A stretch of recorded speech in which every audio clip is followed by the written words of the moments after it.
Oh,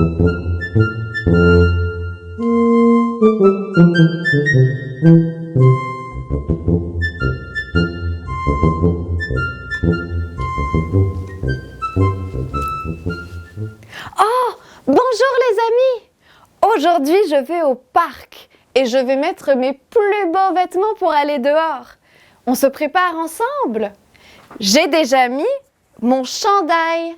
Peux-tu répéter après moi? Chandail. Bravo! Et j'ai aussi mis ma belle jupe. On le dit ensemble? Jupe. Excellent! Mais est-ce que ce serait pas mieux de mettre un pantalon? Qu'en penses-tu? On le dit ensemble? Pantalon. Bravo, tu as raison. Je ferais mieux de garder ma jupe. Je vais aussi mettre mes chaussettes. Tiens, où sont mes chaussettes? Est-ce que tu peux m'aider à trouver ma chaussette? Dans l'arbre? Oh, tu as raison! Elle est dans l'arbre. Je vais mettre mes chaussettes. J'ai aussi besoin de mettre mes souliers. Tu le dis avec moi? Souliers. Super. Comme il fait froid, je dois aussi couvrir mes mains. Je vais couvrir ma main avec des gants. Tu le dis avec moi? Gants. Super. J'ai besoin de quelque chose pour me couvrir la tête. Oui, une tuque. Tu as raison. Tu vas le dire avec moi? Tuque. Excellent. Et qu'est-ce qu'il me manque maintenant? Un manteau. Je mets mon manteau pour être sûre de ne pas avoir froid dehors. Manteau. Super. On est prêt à sortir.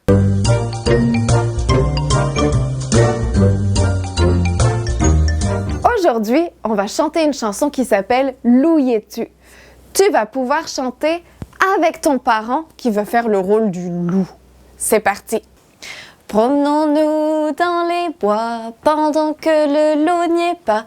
Si le loup y était, il nous mangerait. Mais comme il n'y est pas, il nous mangera pas. Loup y es-tu? M'entends-tu?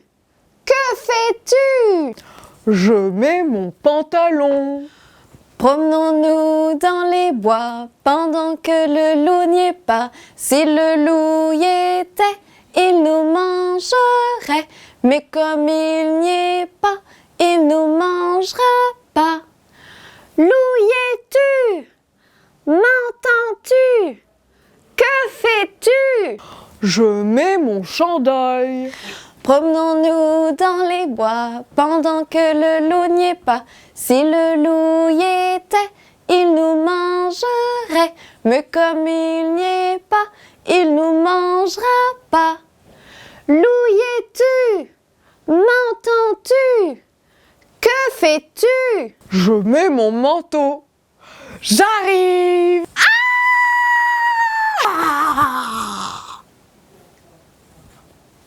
Ben, Elle est où? les habits neufs de l'empereur. C'est l'histoire d'un empereur qui adore avoir des habits tout neufs. Il dépense tout son argent pour acheter des nouveaux habits et il change d'habit 10 fois dans la même journée. Quand il va dehors, c'est seulement pour montrer aux autres qu'il est bien habillé. Un jour, deux filous arrivent au palais et racontent à l'empereur qu'ils peuvent fabriquer le plus bel habit du monde. Cet habit est tellement beau que seulement les personnes intelligentes peuvent le voir. Les personnes qui ne sont pas intelligentes, les idiots, ne peuvent pas le voir. C'est comme si l'habit était invisible pour eux. L'empereur a très envie d'avoir ce bel habit. Alors il donne de l'or aux deux filous pour commencer la fabrication. Les deux filous installent les machines pour fabriquer l'habit. Et ils font semblant de travailler. Il demande à l'empereur de leur donner des tissus très précieux pour faire l'habit, mais ils gardent les tissus pour eux et continuent de faire semblant de travailler. Le lendemain, l'empereur demande à son ami s'il peut aller vérifier que l'habit est bientôt fini. Son ami est très intelligent, alors il est sûr qu'il pourra voir l'habit. L'ami va voir les deux filous, mais il ne voit rien du tout.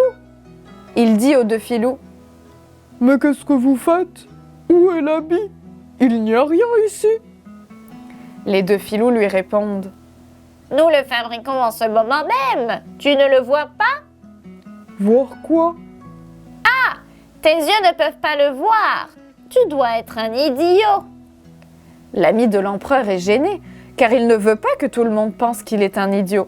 Alors il ment. « Oh oui, bien sûr. Maintenant je le vois.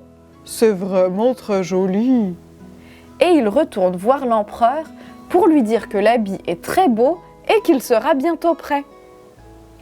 Le lendemain, l'empereur demande au sage du village s'il peut aller vérifier que l'habit est bientôt fini. Le sage est très intelligent, alors il est sûr qu'il pourra voir l'habit. Le sage va voir les deux filous, mais il ne voit rien du tout. Les deux filous lui demandent: « Que penses-tu de ce bel habit? » Le sage ne peut pas voir l'habit, mais il ne veut pas que tout le monde pense qu'il est un idiot. Alors il ment. « Oh oui, c'est vraiment très joli. Quelle belle couleur !» Dans le village, tout le monde parle du bel habit et l'empereur décide d'aller voir lui-même. Son ami et le sage viennent avec lui. Quand l'empereur arrive près des deux filous, il ne voit rien du tout. Les deux filous, l'ami et le sage, lui demandent: « Que penses-tu de ce bel habit? » L'empereur ne peut pas voir l'habit, mais il ne veut pas que tout le monde pense qu'il est un idiot.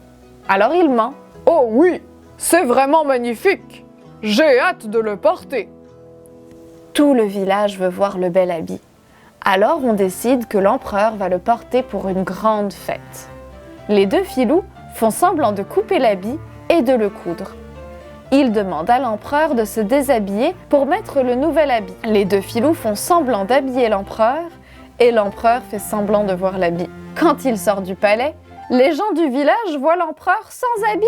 Mais comme ils ne veulent pas que les autres pensent qu'ils sont des idiots, tout le monde fait semblant de voir l'habit. Tout le monde raconte que le nouvel habit est très beau et très coloré. Soudain, un enfant crie: « Mais il n'a pas d'habit du tout.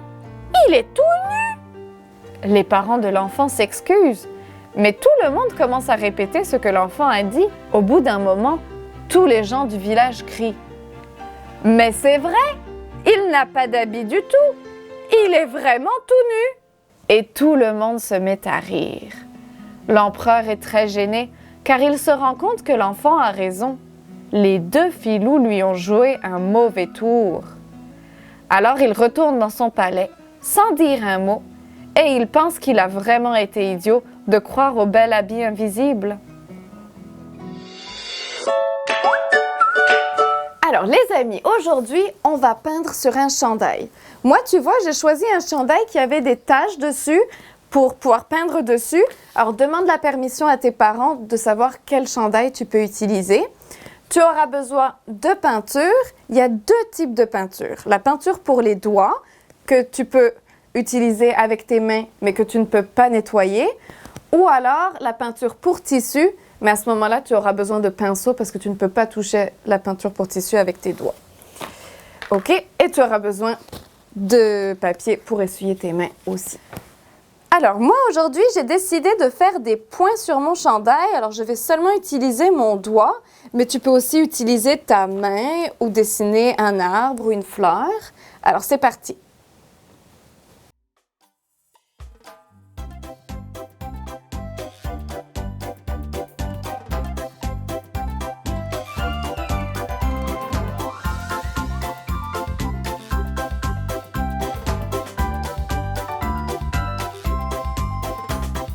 Êtes-vous prêts?